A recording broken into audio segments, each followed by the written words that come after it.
अगला राज्य अब जिसका आंकड़ा हम आपको दिखाने वाले हैं, 87 जब से राज्य बना तब से यहां पर लड़ाई जो है वो आर पार की रही, दो दलों के बीच रही, लेकिन इस बार मुकाबला त्रिकोणीय हो चला है क्योंकि नई पार्टी जेडपीएम की एंट्री हुई है। आप समझ गए होंगे मैं बात कर रही हूं मिजोरम। जानते हैं मिजोरम के ओपिनियन पोल का आंकड़ा, लेकर चलते हैं आपको डेटा सेंटर अखिलेश के पास। बहुत खूबसूरत राज्य है मिजोरम। आप देख रहे हैं जिस झरने के सामने मैं खड़ा हूं, खाओ पाओ इस झरने का नाम है। बहुत ही मशहूर है, देश भर से पर्यटक बड़ी संख्या में यहां पर आते हैं। आसपास मनोरम दृश्य है, हरियाली है, उसका लुत्फ उठाने के लिए लोग यहां पर आते हैं। और यहीं से अब मैं आपके सामने आंकड़े रख रहा हूं और जरा गौर फरमाइए। मिजोरम में 40 जो विधानसभा की सीटें हैं, एमएनएफ के खाते में 35% वोट जाता हुआ नजर आ रहा है।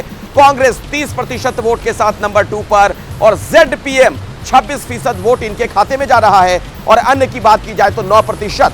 लेकिन जब हम इसे सीटों में कन्वर्ट करेंगे तब क्या होगा वो जरा देखिए। किसकी सरकार बनती हुई मिजोरम में नजर आ रही है। ये रहा आपके सामने आंकड़ा। एमएनएफ 17 से 21, कांग्रेस 6 से 10, जेडपीएम 10 से 14, अन्य 0 से 2।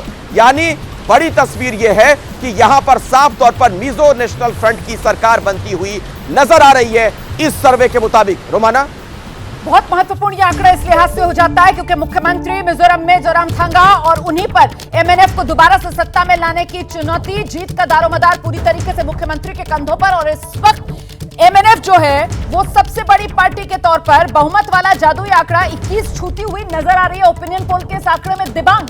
लेकिन फिर भी मामला खुला हुआ क्योंकि जेडपीएम और कांग्रेस अगर जरा भी मामला इधर उधर होता है तो फिर जीत की चाबी कांग्रेस के हाथ में आती हुई नजर आ रही है।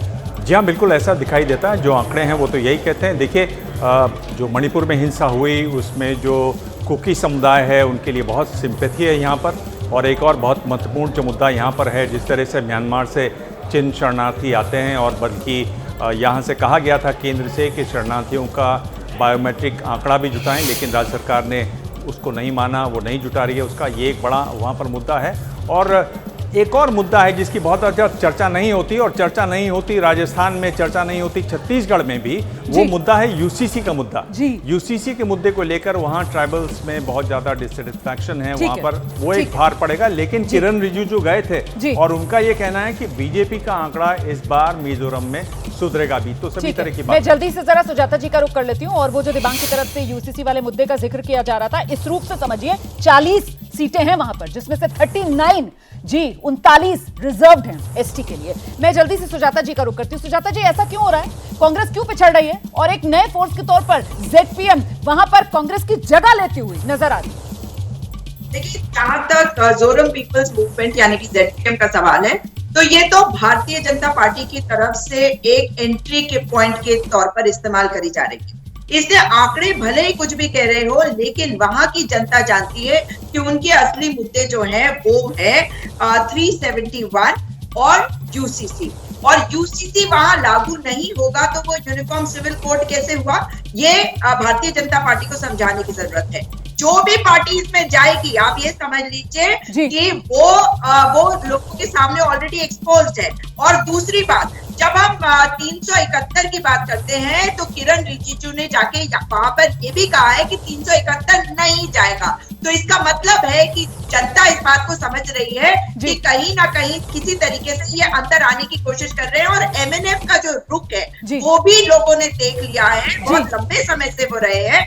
और जनता जानती है कि चलिए अब इन दावों का ज्यादा वक्त बचा नहीं है। 7 नवंबर को मिजोरम में वोटिंग होनी है, इंतजार कर लेते हैं। फिर 3 दिसंबर सबसे तेज नतीजे भी आप यहीं एबीपी न्यूज पर हमारे साथ ही देखेंगे और सबसे सटीक विश्लेषण भी यहीं पर ऐसे ही एक्सपर्ट पैनल के साथ देखेंगे। फिलहाल राजनीतिक मेहमानों का बहुत शुक्रिया हमारे साथ जुड़ने के लिए। जैसे ही घड़ी का काटा दोपहर 2:30 पे आए, बबीता जी का दिल सास बहू साजिश के लिए मचल जाए। और ये है इनकी बहू, पूरे दिन ऑफिस की टेंशन हो जाए गॉन जब ये करें अपना फेवरेट शो फ्री टाइम पे ऑन। इनकी तरह आप भी देखें अपना फेवरेट शो अपने टाइम पर और डाउनलोड कीजिए एबीपी लाइव ऐप अपने स्मार्ट टीवी पर।